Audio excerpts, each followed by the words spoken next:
Since many of us are working from home these days, I've been sharing some tools and workflows that make that process more efficient, more effective. And what I'd like to talk to you about now is sharing model views, particularly with clients. And two major features that I want to touch on are web views and animations. So small project here that we recently did. A historic stone one-room building that was added onto, and we're doing some modifications to turn it into a small event center. And if I wanted to share this with a client so that they could see the model, a great option here is a web view. And what that does is it generates an animation or an object that's posted on a website that somebody can view with a web browser without any additional software. And it's pretty straightforward exporting that. You would just go File, Export, and choose WebView. You've got some options here. The quality can be low, medium, or high, or very high. You can go ahead and include ambient occlusion. That gives a little bit of shading in the corners of your geometry to make it look a bit more realistic. Draw edges or not. Have full color or white model.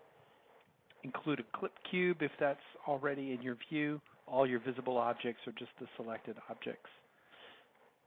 You can get a shareable link, and you can save that web view either in a temporary cloud storage or Vectorworks or Dropbox or your local storage.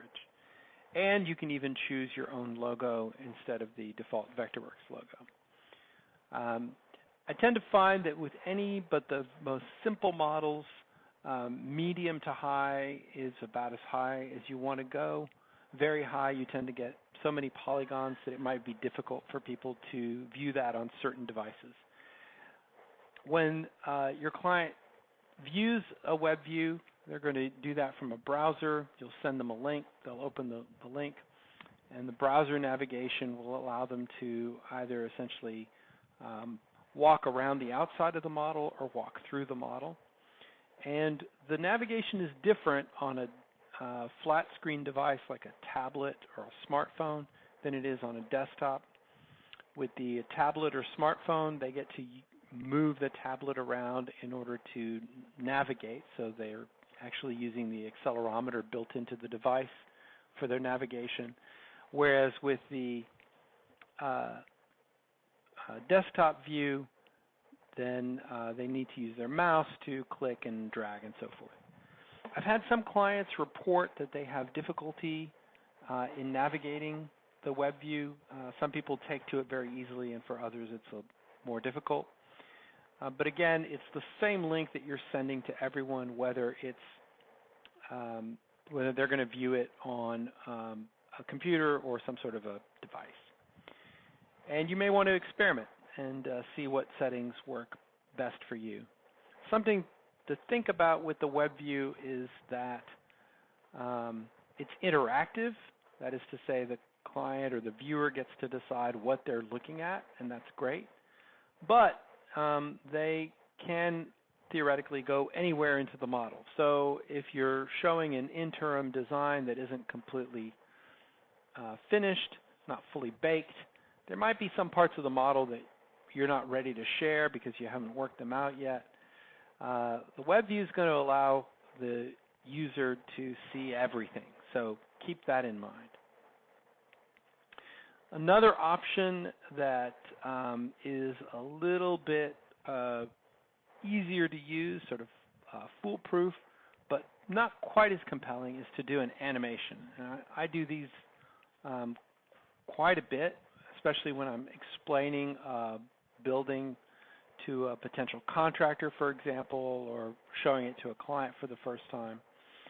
And a good version of that is an orbital animation. So I've already created one here, but I'll show you how that works. So I'll activate this camera view, and if I just hit play over here, you can see that it rotates about the building. And when you export that as a QuickTime movie, then that's just something that somebody can view, and they can play it faster or slower, but that's about it. So if they want to go inside, they can. And of course, there are path animation options that allow you to create a guided path into the model, but again, it's the path that you choose and they only see what you want them to see. More work for you up front on a path animation, more control of the views. But it's just a QuickTime movie, so it's just a movie file that they can view on any number of platforms, and it's very, very simple. And the way you would create an orbital animation like that in Vectorworks 2020, I'll just go to a top plan view here and back up, right, is what I tend to do is, actually let me go ahead and go to a perspective here. Right. So what I like to do is choose the objects that are going to form the center of my animation. And a really good candidate is a roof. Here I've selected multiple individual roofs and roof faces that cover this model. And I like to choose roofs because they're easy to click on because they're exposed. And most of the building lies under the roof. And so if you choose that composite roof geometry as the center of your rotation, you're going to be able to capture everything in the animation. And so then, having done that, I'll just go to model, and create a walkthrough path orbit. And I can choose the rotation angle. In other words, it doesn't have to be a full 360 degrees. And here I'm choosing the center of selection, and I'll hit OK. And you'll see that it creates this object over here. Let me go to top plan view and back up a little bit. So this object that Vectorworks has just created is the path animation, and the camera is over here at 12 o'clock, and it has a variety of points along the path. So this is actually the same kind of path object that you would create if you were doing a walkthrough path animation. It's just a circle. A couple of tricks with this. One is that if you want to start from a point of view that isn't 12 o'clock here or north, an easy way to do that is just to rotate the circle of the path itself. Either you can do rotate left or right, or in this case I'm going to rotate some angle, and I'll be going clockwise, so that's minus 30 degrees, right? So then it's the starting point here is this triangle which represents the view of my camera. So if I go to activate the camera view, you can see that's centered on the roofs, not just in plan, but also in the Z direction. So that's a bit high for my view. So what I'll do is, with the path animation selected, I'll just move it 3D, and I'll just move it down, I don't know, pick 5 feet, for example, and then go ahead and deselect and then reactivate the camera view. So there's that new view. I can hit play here to sort of preview what that's going to look like. That looks good.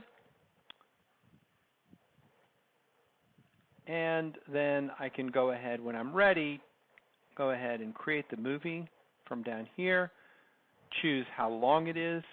5 seconds doesn't sound like very long, but that's, 5, 8, 10 seconds is generally plenty of time to view a movie.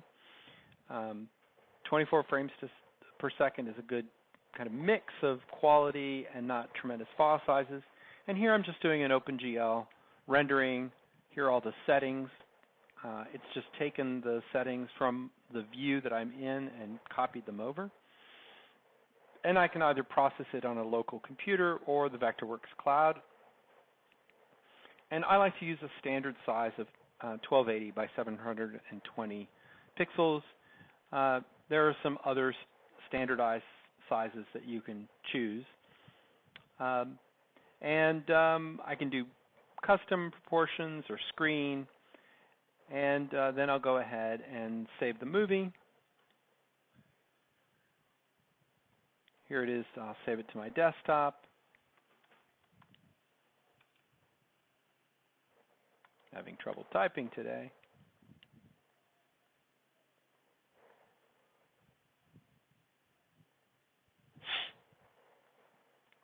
And you're getting a little preview window here as it's saving the movie.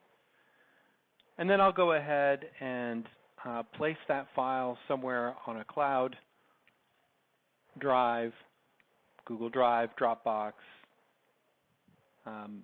Vectorworks Cloud, whatever. And then when that's uploaded, I'll go ahead and send the link to my colleague or client or consultant, whatever the case may be, and then they can view that movie in their web browser or whatever device they happen to use. It's very simple, very straightforward, easy way to share. So again, in summary, two of the many options that I have are to create a web view, which gives me a drivable model that I can view on a number of web browsing platforms. The downside to that is the navigation can be a little tricky sometimes for some users, and they get to see everything. The benefit is it's a more interactive experience for them. And then this Orbit Animation, more foolproof, more limited, but a great way to quickly share the idea of your project with someone. Hope that's been helpful as you're working from home and finding ways to do that efficiently and effectively. Be well.